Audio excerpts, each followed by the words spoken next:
Morning student, आज हम unit 1 का नया टॉपिक स्टार्ट कर रहे हैं। कल तक हमने जो है इलेक्ट्रिक फील्ड किया था, मतलब जो अब तक हमारे टॉपिक कवर हुए हैं वो है हमारा फोर्स और इलेक्ट्रिक फील्ड। नेक्स्ट टॉपिक हम ले रहे हैं पोटेंशियल। ठीक है, क्या होता है पोटेंशियल? सबसे पहले हम यही करेंगे कि इलेक्ट्रिक पोटेंशियल डिफरेंस क्या होता है।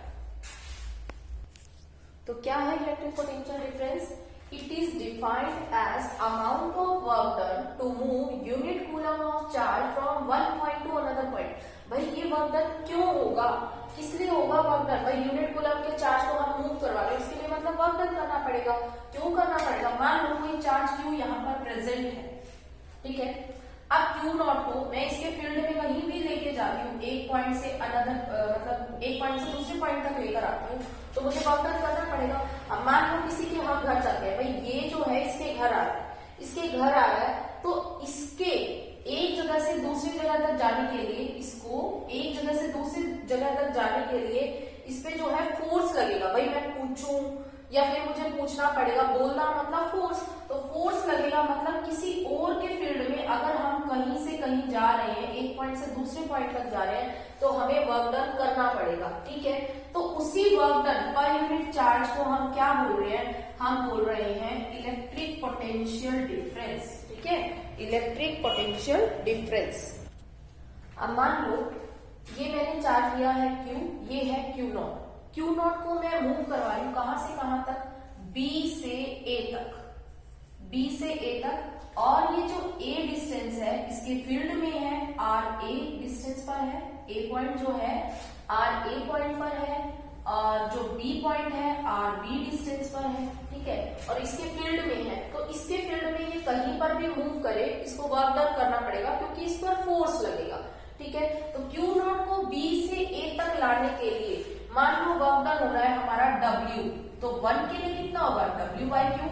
हमारी डेफिनेशन भी तो यही कह रहे हैं, यूनिट कूलम चार्ज को मूव करवाने के लिए वन पॉइंट से अनदर पॉइंट तक जो वर्क डन होता है उसी को ही हम पोटेंशियल डिफरेंस बोलते हैं। मतलब ये हमारी पोटेंशियल डिफरेंस का फॉर्मूला आ गया, W बाई Q नॉट। ठीक है, मैं ये कह रही हूँ कि Q नॉट को अगर हम B से A तक लेकर आते हैं तो हमें वर्क डन करना पड़ेगा। क्यों? क्योंकि इसका फील्ड यहाँ पर भी प्रेजेंट है, इसका फील्ड यहाँ पर भी प्रेजेंट है, इसकी पोटेंशियल यहाँ पर भी प्रेजेंट है, इसकी पोटेंशियल यहाँ पर भी प्रेजेंट है। वो बात अलग है, इसका फील्ड या इसकी पोटेंशियल A पॉइंट पर ज्यादा है, B पॉइंट पर थोड़ी सी कम हो जाएगी। जैसे जैसे दूर जाएंगे भाई इसका इफेक्ट क्या होता जाएगा, इन पॉइंट्स पर कम होता जाएगा। तो Q नॉट को B से A तक मूव करवाने के लिए वर्क डन W है, 1 के लिए कितना होगा? W by Q naught. तो वर्क डन पर यूनिट चार्ज कितना आ गया हमारा? W by Q naught. तो डेफिनेशन यही तो कह रही है, ये किसके इक्वल है? पोटेंशियल डिफरेंस के इक्वल है। पोटेंशियल डिफरेंस यानी अगर मैं पोटेंशियल को V से डिनोट करती हूँ तो ये VB माइनस VA है या VA माइनस VB है। ये क्या है? पोटेंशियल कहां पर ज्यादा होगा, इसका फील्ड कहां पर ज्यादा होगा? VA minus VB is equal to W by Q naught. A पर पोटेंशियल ज्यादा है तो VA minus VB is equal to W by Q naught. ये हमारी डेफिनेशन के अकॉर्डिंग जो है हमने मैथमेटिकल फॉर्मूला लिख लिया है, VA minus VB is equal to W by Q naught. Q naught को वर्क डन क्यों करना पड़ेगा? क्योंकि वो किसी के फील्ड में एंटर कर रहा है और इसके कारण इस पर फोर्स लगेगा, इसलिए वर्क डन करना पड़ेगा। तो वर्क डन पर यूनिट चार्ज कितना करना पड़ रहा है उसी को ही हम बोल रहे हैं इलेक्ट्रिक पोटेंशियल डिफरेंस। अब मान लो B पॉइंट हमारा इनफाइनाइट हो जाए, B पॉइंट इनफाइनाइट हो जाए, फिर भाई Q का इफेक्ट होना रहेगा B पर। A पर तो चलो Q की पोटेंशियल प्रेजेंट है, किसी की भी इनफाइनाइट। अब हम कहें कि हमारी तो शक्ति जो हमारी तो पावर जो है ना स्पेस तक कामयाब है, ऐसा कुछ नहीं है, नहीं है ना। तो ऐसे ही इसकी पावर B पर जाकर खत्म हो जाती है, इसका फील्ड खत्म हो जाता है, इसका पोटेंशियल खत्म हो जाता है। तो अगर B point if B is eight infinite, E is eight infinite, अगर B पॉइंट जो है इनफाइनाइट पर आ जाए तो हम इस डेफिनेशन को क्या लिख सकते हैं? हम लिख सकते हैं VA माइनस VB की जगह V infinite is equal to W by Q naught, यानी VA is equal to W by Q naught. हम इसको यूं भी लिख सकते हैं V is equal to W by Q naught. अब यहां से हमारी एक और डेफिनेशन निकल के आ रही है, क्या? कि अब हमारा एक पॉइंट, अब 1 point to another point move नहीं करवा रहे, अब हम कहां करवा रहे? Infinite to a particular point. मतलब B पॉइंट तो क्या हो गया हमारा? इनफाइनाइट पर हो गया। तो इनफाइनाइट से पर्टिकुलर पॉइंट तक चार्ज को मूव करवाने के लिए, यूनिट चार्ज के लिए जितना वर्क डन होता है उसको हम बोलते हैं इलेक्ट्रिक पोटेंशियल। ये था इलेक्ट्रिक पोटेंशियल डिफरेंस जिसमें हमने बोला एक पॉइंट से दूसरे पॉइंट पर मूव करवाना है। अब मैंने क्या किया, बी पॉइंट को इनफाइनाइट पे कर दिया। तो इनफाइनाइट से एक पर्टिकुलर पॉइंट तक मूव करवाने के लिए यूनिट कूलम चार्ज के लिए जितना वर्क डन होता है वो हमारे होते हैं इलेक्ट्रिक पोटेंशियल। तो यहाँ से अगर बी पॉइंट हमारा इनफाइनाइट पर हो जाए तो हमारा बी का फॉर्मूला आ गया W बाई क्यू नॉट। ये और ये किसकी डेफिनेशन है, देखो अभी तक तो हमारे पास दो पॉइंट थे, one point to another point, B से ए, तो हमने बोल दिया इलेक्ट्रिक पोटेंशियल डिफरेंस। अब मैं बोल रही हूँ एक पॉइंट इनफाइनाइट से हो गया, तो अब वर्क डन कहाँ से कहाँ का होगा, work done to move unit coulomb of charge from infinite to a particular point. अब हम इनफाइनाइट से एक पर्टिकुलर पॉइंट तक लेकर आ रहे हैं, तो इसको हम बोलते हैं इलेक्ट्रिक पोटेंशियल। ठीक है, इसको क्या बोलते हैं, इलेक्ट्रिक पोटेंशियल। दोनों डेफिनेशन में सिर्फ एक फर्क है, इसमें दो पॉइंट B1 है, एक पॉइंट से दूसरे पॉइंट तक लेकर आने के लिए जो वर्क डन लग रहा है यूनिट कूलम चार्ज के लिए, वो है हमारा इलेक्ट्रिक पोटेंशियल डिफरेंस। इसमें इनफाइनाइट से एक पर्टिकुलर पॉइंट तक लाने के लिए वर्क डन पर यूनिट जो चार्ज है उसी को ही हम बोल रहे हैं इलेक्ट्रिक पोटेंशियल। सिर्फ फर्क क्या है, one point to another point, infinite to a particular point. ठीक है, तो इलेक्ट्रिक पोटेंशियल डिफरेंस और इलेक्ट्रिक पोटेंशियल में हमें जो है डिफरेंस क्लियर होना चाहिए। नेक्स्ट हम डिस्कस कर रहे हैं यूनिट। यूनिट में क्या कर रहे हैं हम, if W is equal to 1 joule, अगर हमारा W हो जाए 1 joule, Q naught is equal to 1 coulomb, then V का फॉर्मूला क्या होता है, W by Q naught. V क्या बन जाएगी, अगर W जूल में है, Q कूलम में है, तो V हमारा होता है वोल्ट में। ठीक है, hence potential is said to be 1 volt if 1 joule of work is done in move 1 joule of work is done to move 1 coulomb of charge from one point to another point. ठीक है, electric potential difference is said to be 1 volt if 1 joule of work is done to move unit coulomb of charge from one point to another point. तो ये हमारा हो जाएगा electric potential difference की unit, या electric potential की भी यही यूनिट होगी, उसमें भी W है और Q नॉट है। तो ये हमारी यूनिट की डेफिनेशन, अगर कहे डिफाइंड 1 वोल्ट, तो हमें जो है इसकी प्रॉपर डेफिनेशन देनी पड़ेगी कि if 1 joule of work is done to move unit coulomb of charge from one point to another point. Next topic है हमारा electric potential due to point charge. इस पॉइंट चार्ज के कारण मुझे इलेक्ट्रिक पोटेंशियल निकालनी है, कहां पर, इस P पॉइंट पर। जहां पर भी निकालनी है वहां का हमें चार्ज से डिस्टेंस पता होना चाहिए। तो P पॉइंट का मैंने चार्ज से डिस्टेंस ले लिया R। ठीक है, इलेक्ट्रिक पोटेंशियल निकालनी है पॉइंट चार्ज के कारण, कहां पर निकालनी है, P पॉइंट पर, तो मैंने उसका डिस्टेंस ले लिया R। ठीक है, और ये चार्ज लिया मूविंग चार्ज। इस चार्ज को मैं कहां रख, देखो मुझे इसकी पोटेंशियल लेनी है ना, तो मुझे एक चार्ज लेना पड़ेगा, मैंने वो ले लिया Q नॉट। Q नॉट को मैं कहां से मूव करवा रही हूँ, देखो इलेक्ट्रिक पोटेंशियल कहां से कहां मूव करवाना है मुझे, इनफाइनाइट से एक पर्टिकुलर पॉइंट R तक। जहां से भी जहां तक मूव करवाना है, जिस पॉइंट चार्ज की हम पोटेंशियल निकाल रहे हैं उससे डिस्टेंस पता होना चाहिए उन पॉइंट्स के। ठीक है, Q नॉट को मैं इनफाइनाइट से P तक ला रही हूँ ना, तो इस Q का डिस्टेंस इनफाइनाइट से कितना हो जाएगा, इनफाइनाइट P से कितना हो जाएगा, P R डिस्टेंस हो जाएगा। और मैंने मान लिया ये जब इनफाइनाइट से P पर आएंगे तो B से A को भी क्रॉस करेंगे, तो और B से A के बीच में डिस्टेंस है dx, और इसका यहाँ इस चार्ज से भी डिस्टेंस पता होना चाहिए, BA स्मॉल डिस्टेंस है, चाहे A से Q का ले ले चाहे B से Q का ले ले, ये क्या रहेगा, x ही रहेगा। तो हमें हर पॉइंट का जिसकी हम पोटेंशियल निकालना चाह रहे हैं, जिस चार्ज की, उससे डिस्टेंस पता होना चाहिए। और जिस चार्ज को मूव करवा रहे हैं, जैसे इनफाइनाइट से करवा रहे हैं उसको मूव, तो हमें जिस पॉइंट की हमें पोटेंशियल निकालनी है, जिस चार्ज की पोटेंशियल निकालनी है, उसका इनफाइनाइट पे डिस्टेंस पता है। P पर लेके आना है तो इसका P से डिस्टेंस मुझे पता है। ये B और A को क्रॉस करेगा तो B और A के बीच का भी मुझे डिस्टेंस पता होना चाहिए। तो मैंने यहाँ क्या लिखा है, to determine potential at P। अगर मुझे इस चार्ज की पोटेंशियल निकालनी है P पर, तो मैं एक चार्ज Q नॉट ले रही हूँ जिसको मैं इनफाइनाइट से कहां तक मूव करवा रही हूँ, R तक, यानी P पॉइंट तक मूव करवा रही हूँ। मैं मान रही हूँ जो चार्ज हमारा इनफाइनाइट से P पॉइंट तक आ रहा है वो किसी टाइम BA को भी क्रॉस करेगा, और BA के बीच में डिस्टेंस क्या है, स्मॉल डिस्प्लेसमेंट है dx।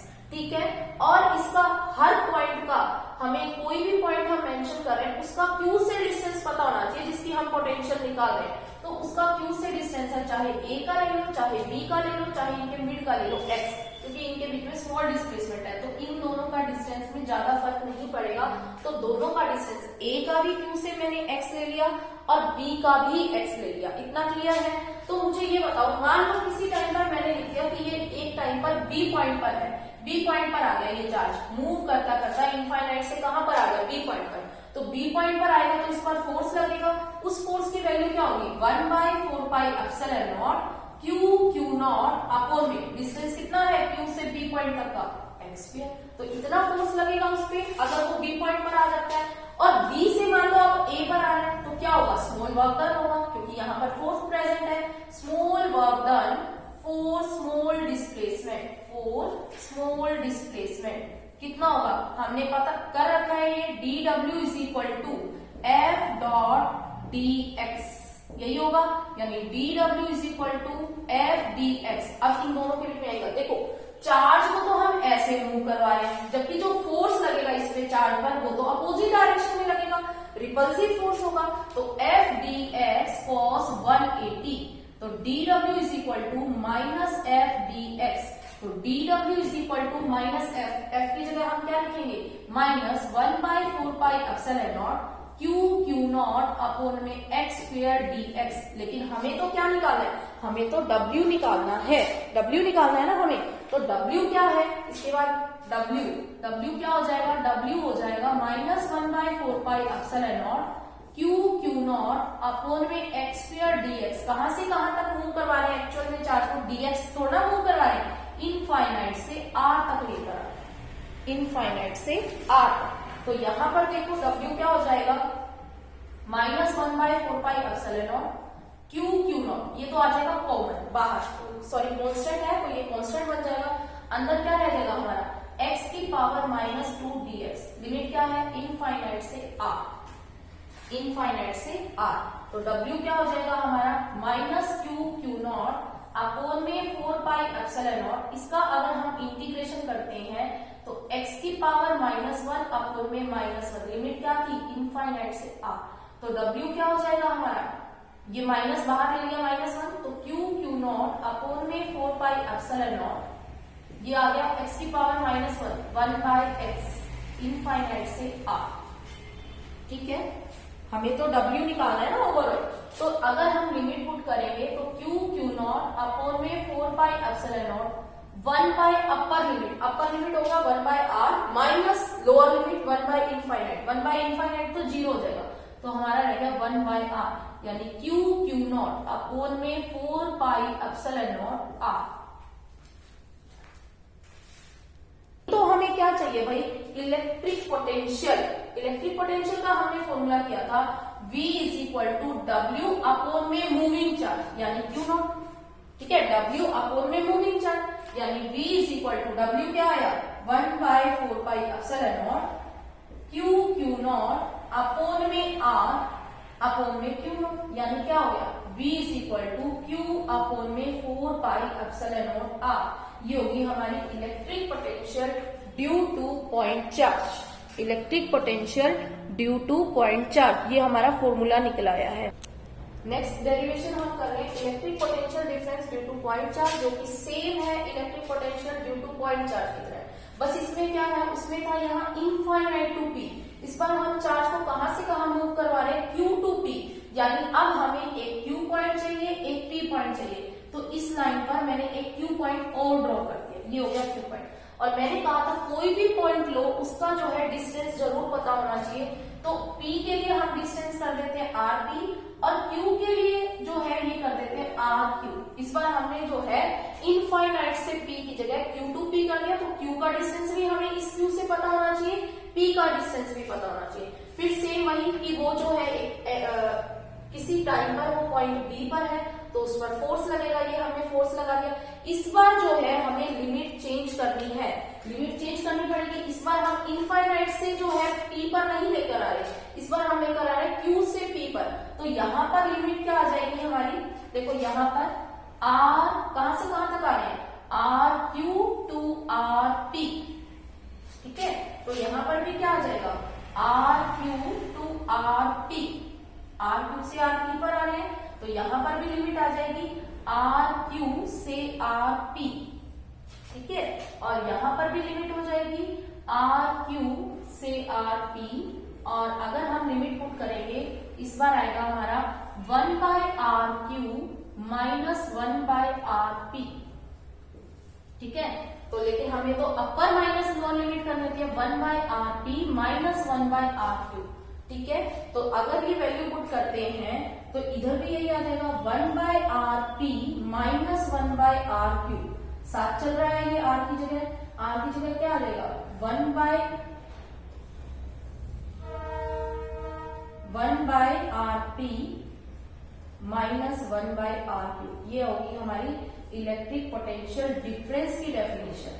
Vp minus VQ, P पर ज्यादा होगी potential, Vp minus VQ, Vp minus VQ। तो ये हमारा फॉर्मूला आ गया इलेक्ट्रिक पोटेंशियल डिफरेंस का। सिर्फ और सिर्फ हमने क्या चेंज किया, सिर्फ लिमिट चेंज किया, इनफाइनाइट से r की जगह Q से P पर लेकर। तो अभी तक हमारे ये फॉर्मूले हो गए F is equal to 1/4πε0 Q1 Q2 by r², जहां पर r होता है इन दोनों के बीच में डिस्टेंस।